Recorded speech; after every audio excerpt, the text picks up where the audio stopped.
All right. Welcome back to another episode of BG Perform Reacts. Today, we're going to be hopping on Twitter. I'm going to find some opinions, concepts, thoughts, whatever. I'm going to interject my professional opinion on them and give some feedback, challenge some thoughts, kind of think through some things myself. And yeah, so if you've liked these videos, subscribe to the YouTube, drop me a message, drop a like. Let me know if you have any tweets yourself that you want me to look at or videos or anything you want me to react to or kind of talk about. Send them my way so I can kind of go over them and like I said, interject my opinion. I'm more than happy to do that.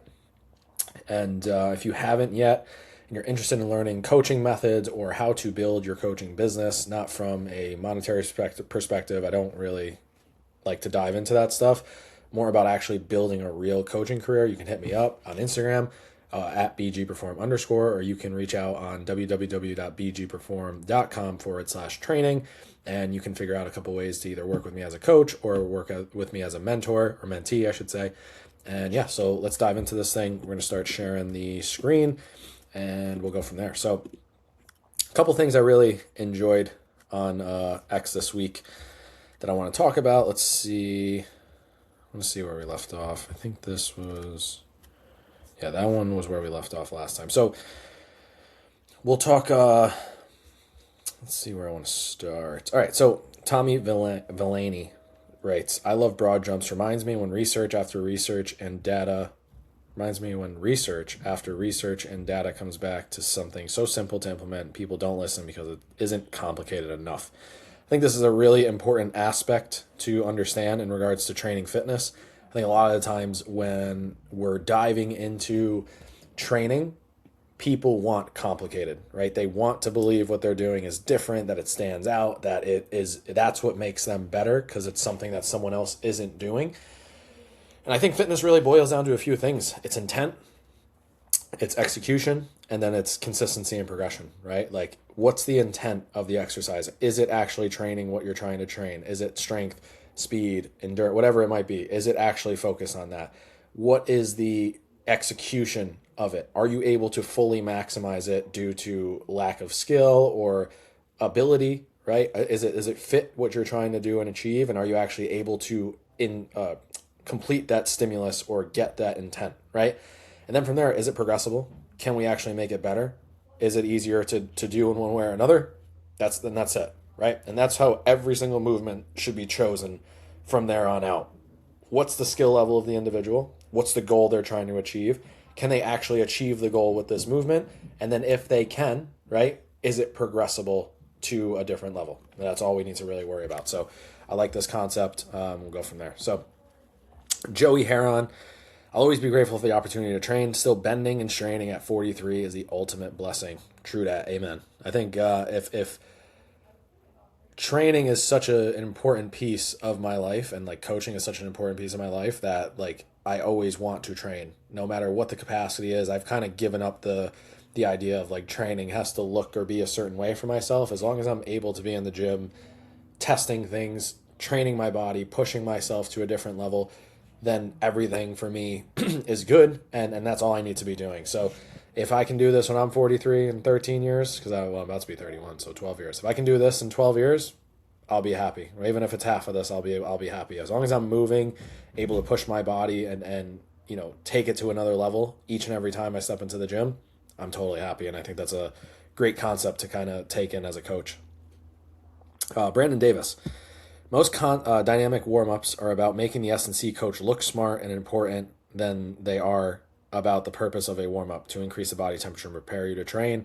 Skipping 3 laps around a gym and running a warm-up sprint is equally effective. I very much agree with this. I think warming up has become somewhat of a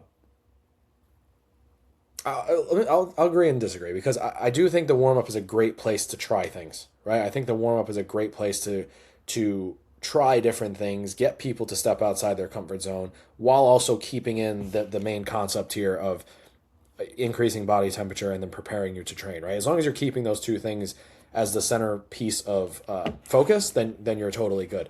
I think the one thing we want to start to kind of take into account here is, as we start to look at the warm-up as a whole, if we're speaking about dynamic warm-ups, trying to implement new creative things isn't always necessary, but it's a great time to do it because you get a lot of benefits from trying new tasks, and you get a lot of mental benefits from trying new tasks. As long as you're not trying to go like, way outside the box just to kind of look like, I think for a while there was a couple things like when I was at a gym, I was working at a gym a few years back, and I even tried it a little bit myself, which was like playing with these little like bouncy balls, and you're kind of like bouncing them off the wall or kind of catching them in your hand.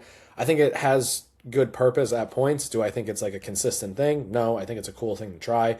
But I think with the warm up, that's an area where you can really test a lot of things out, and you can start to get a lot out of it. But I think this is correct that I think that too many people take it as like trying to make them again look smart, right? If we go back to this very first one we talked about, the warm up does not have to be, crazy. All it has to do is get the body temperature up and get them ready to train in some capacity. If you have ideas and things that you're working on and trying to, I guess do more research on, then yeah, that might be a cool time to do it. But I do think it's kind of turned into this like Instagram video reel thing where people are just trying to look the part as opposed to actually getting something done. All right, Zach Goodman. Box squatting is the king of transfer when it comes to strength exercises. The box squat uses static dynamic method, which enhances both absolute force production and rate of force development. If you aren't box squatting, you're leaving power development on the table. Significant differences were obtained for peak velocity, peak power, and rate of force development. The greatest differences were obtained for rate of force development, where threefold to fourfold larger values were obtained for the box squat. So essentially what they're saying here is when we're looking for like speed of transferability of that movement, the box squat is where we get the best bang for our buck, right? Where we're moving through a range of motion that still allows us to work on peak velocity and peak power and that rate of force development, while also still maintaining pieces of, strength that we would normally get from a squat. So, I think this is a good, I love box squats, especially banded. I really like banded, especially on speed squats, because you get the kind of that counter, that counter resistance pulling you down, so you're able to kind of lock those hips out a little bit more and really mimic that jumping or that explosive like triple extension-esque movement through something as basic as a squat. 3 areas to focus on daily and warm-ups. So 3 areas to hit. So we got the spine, hips, and I'm assuming the shoulders are going to be last. Let me see what we got here. Thoracic spine, yeah. So I think these are very good. This is the kind of thing I think that we're talking about with the warm-up. I think these are, probably effective for these individuals, but are they necessary? Definitely not. Like this sort of range of motion to be moving, there's a lot more. This movement's very Instagrammy. Like this is very like, oh, I want to show that I have, a creative mind and what I can do. It's not super effective or efficient in regards to like what we're training. These movements, I'm not really in love with these hip cars, because you're not like, there's a lot of compensation that happens here, right? Like we're looking at internal rotation of the hip. That's what they're trying to work on here. When his hip's raising, like you're just compensating through this pattern. Yeah, maybe you're working on a little bit of internal rotation, but is it actually effective when you could work on a single leg RDL and a hip airplane and get everything you need covered in 2 movements? Probably not, right? So these sorts of things are kind of where we see the warm up be like an Instagram reel, essentially, of like, oh, look what I can do, look what I can come up with, and work on these pieces. So, not bad stuff here at all, because Joe, I know this guy, I think he's a strength coach down in Florida. I could be wrong, but yeah, so it's a little unnecessary. We got Erica Mulholland, Joe Artari, the gold standard for our high school girls for trap bar deadlift, 2 times body weight. We have found our faster and most powerful athletes are the ones who, I'm assuming I would say, obtain that. And then she repeats, same, and girls who stick with strength training year round and don't skip a beat during busy seasons. You have to be consistent at the macro level. No one is going to do all the work for you. You have to show up as much as possible year round your career. So yes, there's really not much to add to that. Like you got to show up. I think like if you're an athlete, like you can't be skipping off-season workouts. You can't be skipping workouts and when you're not in season. You can't be taking that much time off. There's rest periods after the seasons that are 100% necessary, but you need to be lifting year round. You need to be changing the type of lifting you're doing year round or the way you're doing it, and kind of getting ready for the season in a specific way. And especially for females, I think that there's not a step behind, but I think with female athletes, you want to keep up. You want to be that difference maker. And right now, I think in female athletics, the difference is showing up in the weight room every single day, because it's not something that's common for female athletes. And it's not to say that they're not in there, but if they're doing it year round with intent and driving home the stimulus that they need, I think that's more uncommon right now than it is common. Whereas I think with men, it's a staple, right? It's a staple of what they do. And I think that with females, it's starting to become that. But the biggest way you can separate yourself is to just show up each and every day and do it. Jeremy Toohey, while sprinting is irreplaceable for hamstring health for athletes, the RDL is an important loaded hinge pattern and helps develop that motor control. Yeah, I think all these movements are great. Barbell RDL, staggered stance RDL, kettlebell, single leg, landmine, all the RDLs, learning how to hinge the hip and separate it from the lower back, right? So dissociating movement of the lumbar spine from the hip in general, that's a huge thing. And then transferring that over into athletic endeavors like this, probably cleaning up some of these patterns a little bit that I'm seeing. But outside of that, great movements and great progressible, loadable patterns for athletes. Let's see where we're at here, because there was a couple more that I really liked. And I don't want to go through all of these. Okay, so here we go. Brandon Davis. The real value of S&C at the high school level is how much it can raise the floor of your average kids. It's very possible for a normal kid to become a 20 mile per hour guy by their junior or senior year. When your average kids are 20 miles per hour and guys instead of 18 miles per hour guys, you're doing all right. So main concept here, this is more of like sprinting, I'm assuming. High school athletics needs to put more time into S&C, not even from an athletic perspective, but like they need to invest more in that, because I really think it can change, like dramatically change the level of athlete and person at that level. When you're teaching kids early on how to train, how to progress, how to use the gym, something they're going to have to do for the rest of their life, right? It really gives a new outlook on performance. It teaches kids about their body, and it gets them ready for the college level. And I think there's a big gap right now between the high school level S&C into college, and you're getting a lot of kids who are coming into college at a high level who've never stepped foot in a weight room consistently, right? And it's not to say that that's wrong, but we want some experience just from a general perspective. We want people to, and we're talking about on a level of like trying to make the world better, lower obesity rates, lower heart disease, all these other metabolic conditions that we're dealing with. It starts at this level where kids can actually get access to high level strength conditioning or training that they can then go use for the rest of their life. And we need to start investing in it in high school, just like they do at the college level. I know college makes a lot more money, but we got to figure out some way to kind of interject some of this or inject some of this into the high school model so that these kids are getting access to high level strength conditioning for everybody, right? And again, it's not just the athletes, it's every single person, because that's what's going to build confidence. That's what's going to help people improve. That's what's going to make us better moving forward in athletics and general day-to-day life. So I hope this becomes a thing. And, even on the aspect of obviously performance in athletics, I hope it becomes a thing for the general person. Another one from Brandon Davis. Injuries are opportunities. The kids who handle it like this always come back better. The kids who take an injury as an opportunity to do absolutely nothing for 6 weeks to 3 months tend to not do so well. Yeah, I think this is simple. Even when you're hurt, like seeing this as an injury, there's still 95% of his body that works, and there's a lot of things that he can do.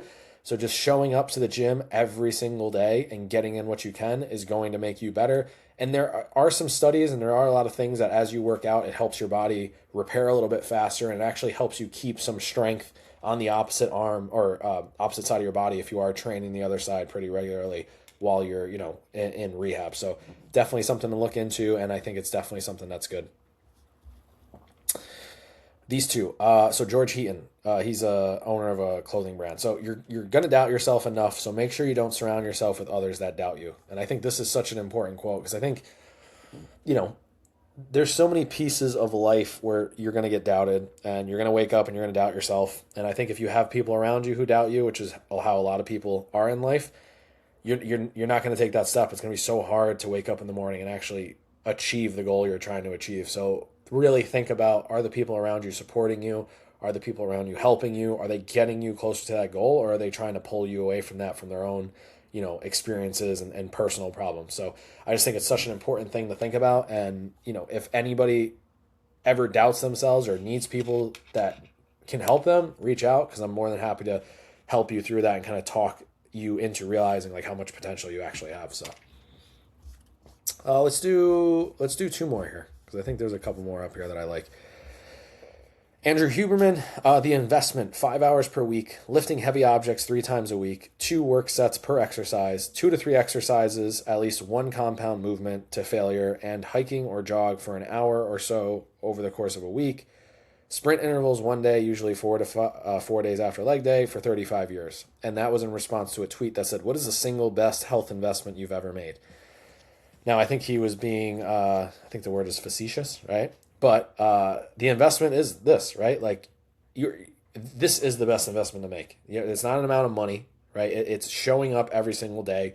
It's doing the things that you need to be doing. It's not that difficult, right? And I don't mean difficult, right? Because I think a lot of people hear this and like it's not that difficult to break down. It is not. It's difficult to maintain, right? But it's not that difficult to break down, right?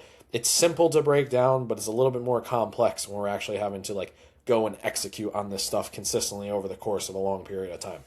But 5 hours a week, that's 5 days per week, say. 3 of those days you're going to lift. 2 of those days you're going to do some sort of cardio, right? Whether it's a longer walk or hike or jog. And then, he says a sprinting interval day on the other one, which isn't definitely not necessary. But, if you're capable and you know what you have experience in that, definitely something to throw in. On those days you're lifting, do 2 working sets per exercise, 2 to 3, 2 to 3 exercises, make one of those like a big lift. So for example, bench, and then we got like a single arm row and then a lat pull down, right? Or bench, chest press, chest fly, something like that. Leg days, like, okay, I'm going to do a trap bar deadlift, or I'm going to do a barbell back squat or a safety bar back squat. And then I'm going to do lunges, or I'm going to do, seated hamstring curls or quad extensions. Like, those are the types of movements he's kind of breaking down here. And if you do that for an extended period of time, what he said, 35 years, I mean, that's as simple as that. You just got to do it every single day. Find something that works for you. Find a consistent schedule, output, all that, movements you really enjoy, and do that for as long as you possibly can. Progress it slowly over time, and there's your best investment. There's a couple up here I want to talk about because I think they're really important, and I kind of responded to some of them. So this was from Alan Cousins. He tweets, "Athletes should become very attentive to both pace and heart rate, because higher pace at a given heart rate is 90% of the game. More plainly, do not accept runs with a shitty EF." I'm assuming that's like effort something. Run early, use cooling strategies, treadmill if you have to. Always remember the aim to rack up as many juicy, full juicy heartbeats as you can. And that's so important, right? And I responded to this with a greater than sign, 95% of the conditioning, quote unquote, you see on the internet. It's so important that we break this down, because true conditioning is consistent efforts or consistent output over the course of time, right? I see so many people, whether it be fighters, athletes, this sort of thing, where they look at this as like a short-term game, and they just assume conditioning is something you just get in 4 weeks, right? And that only lasts for so long.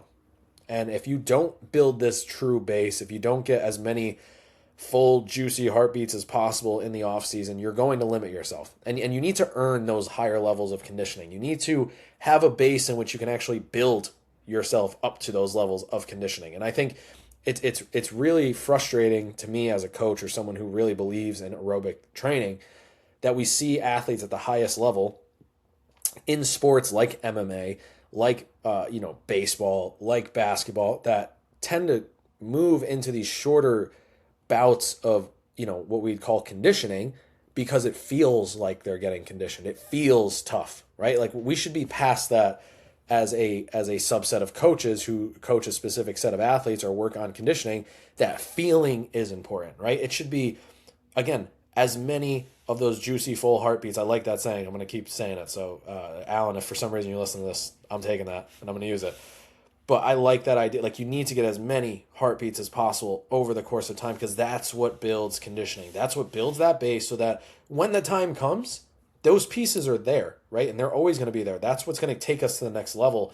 But we can't unlock them fully if we don't have this base built on it, right? And I think that a lot of people try to skip this pace or skip this piece because they don't feel it, right? It's not hard. They're not leaving the session being like, oh, I did conditioning, I'm dead, I'm sweaty. You know, this is what works. What works is doing something consistent over the course of time, repetitive output, sustainable efforts, doing this for months and months and months, so that when the time comes and it's like, hey, I have a 5-round fight, I want to push the pace, now we have something to build off of, right? When you're starting from zero, that this whole thing keeps going, and you can only do this for so long when you're building conditioning before, you know, you either get sick or you're just not able to have the same output at a certain level. So this kind of relays into the next tweet, which was, most athletes are in awful metabolic shape and they don't know it. Then they skimp on the low zones because they're time crunched and go straight to intensity. All that does is reinforce the limiter. Want to really know how to improve over long time horizons, build the aerobic base first and earn the higher zones, right? And this is, again, the same thing. Like, people think they have great conditioning because they can do these types of things, and they don't, right? And it's not true conditioning. And if it was true conditioning, you wouldn't need to really feel this like work capacity feeling, right? You wouldn't be in that mindset of like, I need to feel like I did something. There's always a time and a place to make it feel like you did something, especially in MMA. You want to feel that feeling before you step into the ring. You want to feel that burn, that deep burn on your lungs of like, I can't breathe, I have to push, I have to keep throwing shots, I have to keep shooting the hips through, I got to get up. You got to feel that, right? But you don't want that year round. You want that strictly a couple weeks before the fight. Everything before that should be building the base, building up, not feeling this intensity or this idea of like, oh, I didn't do my, you know, my training because conditioning only takes 4 weeks. I can just do bike sprints for a couple minutes and then I make it work, right? It works in some capacity, right? But if you want true engine capacity where you can move all day and not get tired at a high level, you need to build this up at a lower base first. And then, like he says here, you need to earn the higher zones. So I hope that makes sense, guys. I hope you know, if you guys have any other questions about that stuff, you can obviously always hit me up. Like, this stuff's really important to me, and I really enjoy kind of reacting to these situations. So if you guys have any tweets, tag me on there. It's at @BGPerform_, I believe. Let me double check. Yeah, BGPerform_, and I will react and I will give you my opinion. But I appreciate you guys for tuning in, and I will see you guys next time. Peace.